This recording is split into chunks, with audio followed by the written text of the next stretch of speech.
Hey everybody, welcome back to the channel. Today we're going to be doing the ultimate voyeur build. How to be the ultimate voyeur in Dishonored 2. You know, listening in on conversations, knocking out people without their consent. Because this is a non-lethal build, we don't do killing people without their consent. You know, spying on them, eavesdropping, being creepy. You know, so if you ever wanted to be like that in this game, this is the build for you. So, this is with power, this is not flesh and steel. So the first power we get obviously is far reach, but that everybody gets when they accept the outsider's offer. So the next power you should get is dark vision. Dark vision gives you a pulse occurring at regular intervals that will show you the directional facing and view cones of your enemies, and even enables you to see them through walls, giving you a vital situational awareness for a stealthy ambush or for sneaking through the area. You can't be a great voyeur, you can't be the ultimate voyeur, the ultimate creep, without being able to see people through walls. So this is absolutely a necessary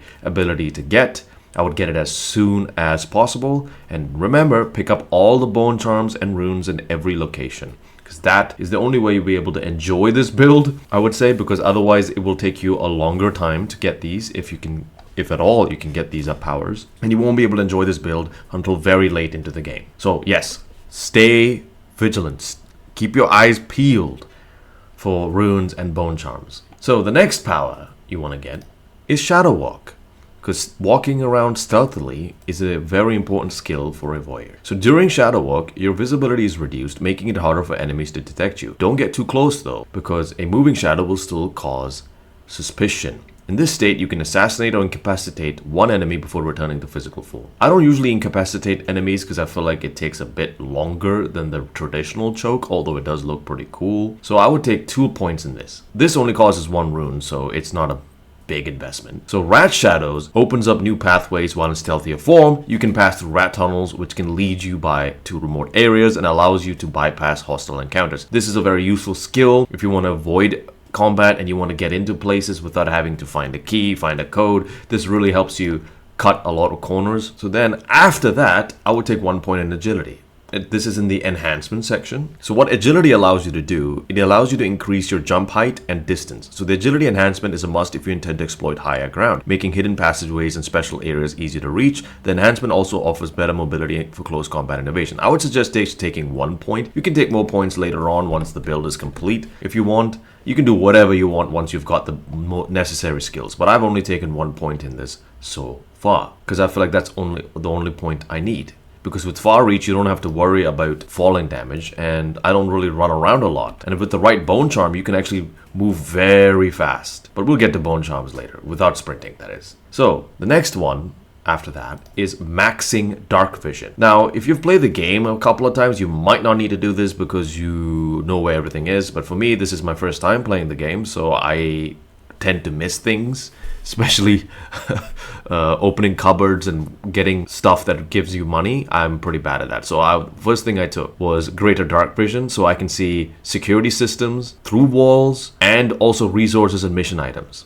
So these are really, really useful. So that way you don't walk into a trap and get shot by a crossbow. So yeah, that's really important. It's really important to stay alive in this game, you know. So then after that, I would take Premonition, which allows you to visualize enemy routes in the current destination. Enemy routes and their intended destinations are now visible to you. Use this info to avoid trap enemies or lure them into traps. Now, you can see security systems and mission items and resources, and you can predict where people are going to go. So this makes your creepiness, stealth, it takes it to a whole nother level. So this is something I would absolutely max. If you've played it multiple times, you know where everything is, you might not need these enhancements, but as a first-time player, I absolutely would recommend this. And then after that, I would start maxing the bone charm crafting. Now, bone charm crafting is very, very powerful, especially once you've got enough bone charm. This is why I leave this for last, because it's only really useful once you have enough bone charms and you've destroyed them and got the whalebone and the enhancement off them. Then you can really start enhancing yourself and make yourself extremely powerful. Now, the enhancements vary from build to build, but for this build, it's going to be mana-focused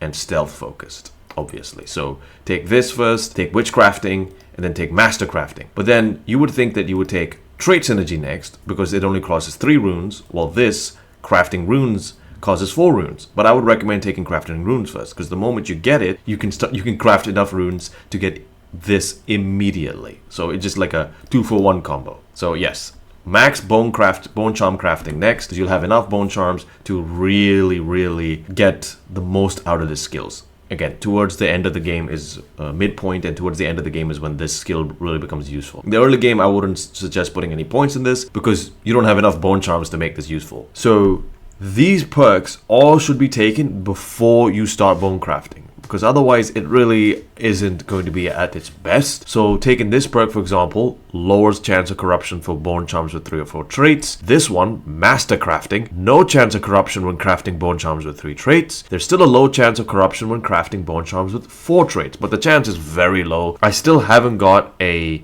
bone charm with 4 traits with any corruption yet, because the chance is very low, and I've created a bunch of them, so the chance is extremely low. So once you get this, now your bone charms are good. Trait synergy is use the same trait up to 4 times across your crafted bone charms. This is the one, in my opinion, that's final trait. This is when you can start doing bone charms. And you can also craft destroy runes if you want to get a lot of raw whalebone to craft bone charms. I haven't done that, but if you feel like you have enough powers and you don't want to experiment with more powers or get any more powers, once you've got the basic powers you need for this build, you can always sacrifice runes and build more bone charms. Alright, let's get into the bone charms you need to be the best voyeur in this game you possibly can be. So the first bone charm up is the Swift Stalker bone charm. The Swift Stalker is an enhancement that allows you to move slightly faster with weapons sheathed. So if you want to move really quickly in stealth mode, you can use this. You can just sheath your weapons and you'll be zooming, especially because I have applied the trait 4 times with that perk I talked about. Trait synergy allows you to basically apply the same trait 4 times, so it increases its power by 4. It's extremely powerful once you are able to do that, and again, didn't get any corruption. The next bone charm on the list is the Swift Shadow bone charm. Now it does the same, still very similar thing, because they have the same name, Swift Stalker, now Swift Shadow. Movement is slightly faster in stealth mode overall. So now with this bone charm and this bone charm, you're going to be moving extremely fast in stealth mode. And again, I've applied it 4 times, so it's 4 times stronger than it normally would be. So let me just give you a demo on how fast you can move. So this is with weapon sheaths. As you can see, it's quite quick. Let's go down the stairs. And now, let's turn around, sheath the weapons, and now look. Even faster. Both combined. Look how fast you're moving. You're almost sprinting while being incredibly stealthy. It's amazing. So as a stealth player, as the stealth build, the warrior build, you will be unstoppable, because you'll be moving so fast no one will going to be able to detect you, because by the time they look to where you are, you're already somewhere else. You know what I mean? So that is very, very useful. So next bone charm. The next bone charm is Spirited.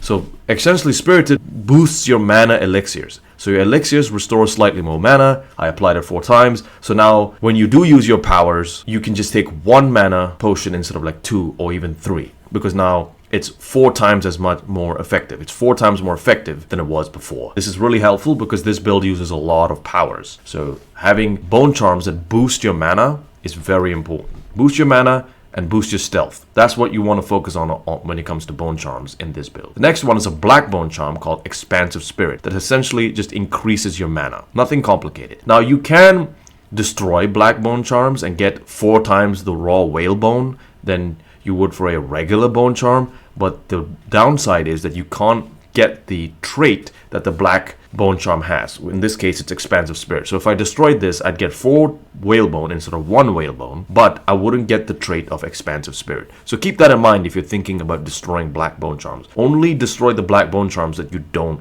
need, because you cannot get that trait. Think about that very carefully. Now, the next bone charm is called Spiritual Sacrifice. Spiritual Sacrifice essentially allows you to get mana when you kill bloodflies and rats. Now, I've applied it 4 times. So essentially, anytime you're around bloodflies or rats, you see some rats and your mana is a bit low, kill them, it'll restore your mana pool quite quickly, because you've applied it 4 times. Now, I've tried it with one time, and it isn't that effective, but when you apply it 4 times, if you clear out a whole nest of bloodflies, it gives you a hell of a lot of mana, or a whole group of rats.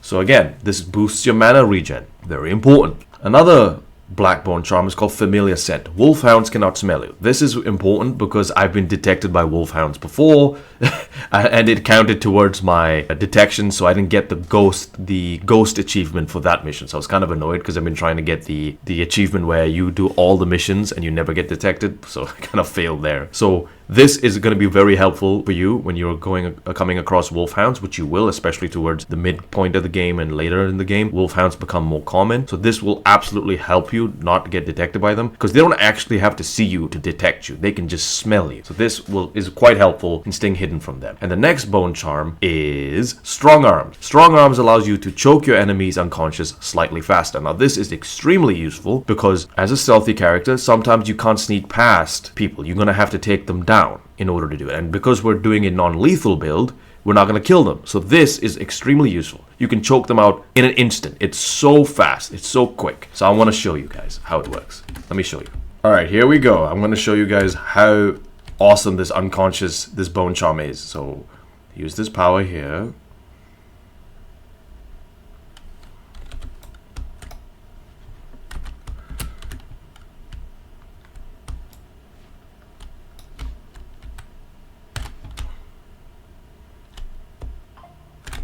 Do you see how quick that was? Incredible, huh? Literally in 2-3 seconds. And you can take three people out with all the powers.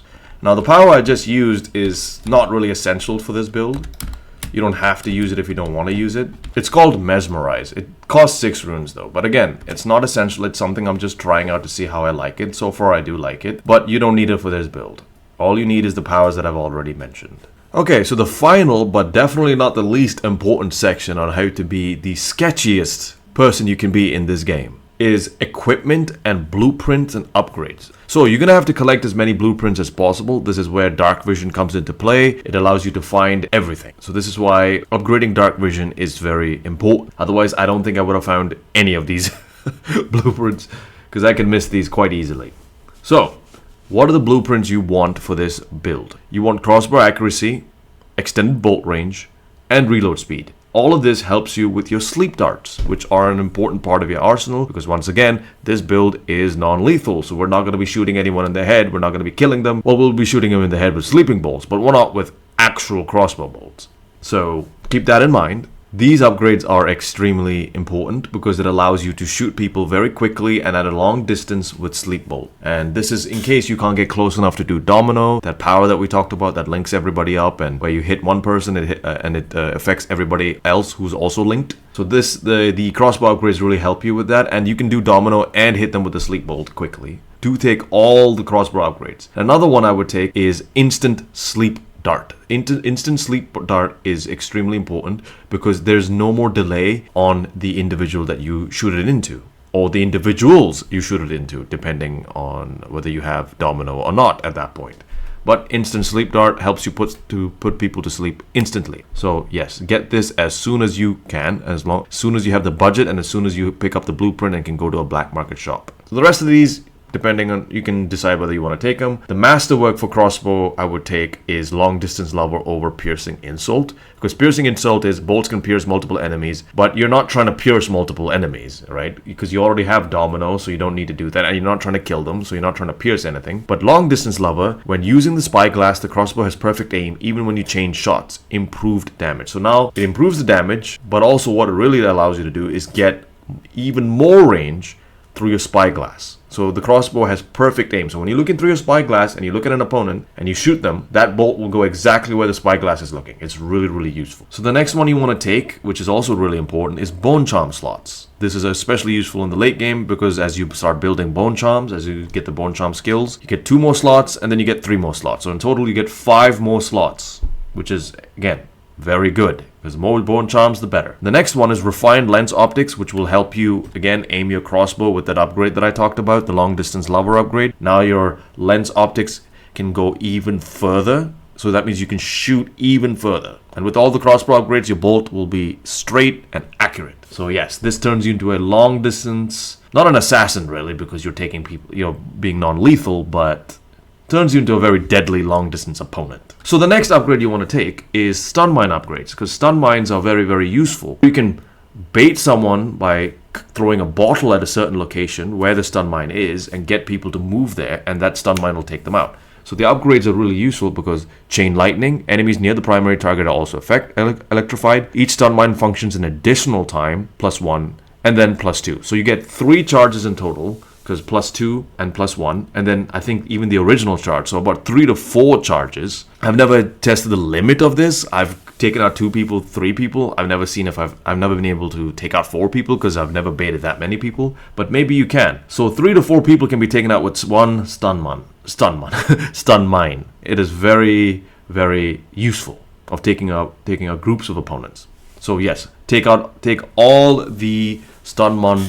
I don't know why I keep calling it that. The stun mine charge upgrades. Very, very useful. And that's it, everyone. Hopefully you all enjoyed this build video and it helps you build the fun, stealthy playstyle. And I've had a hell of a lot of fun with this playstyle. It has been awesome. I've really enjoyed the game, the story, the characters, and the gameplay, especially with this build. So hopefully y'all can enjoy it too as well. Alright everybody, see y'all in the next build video.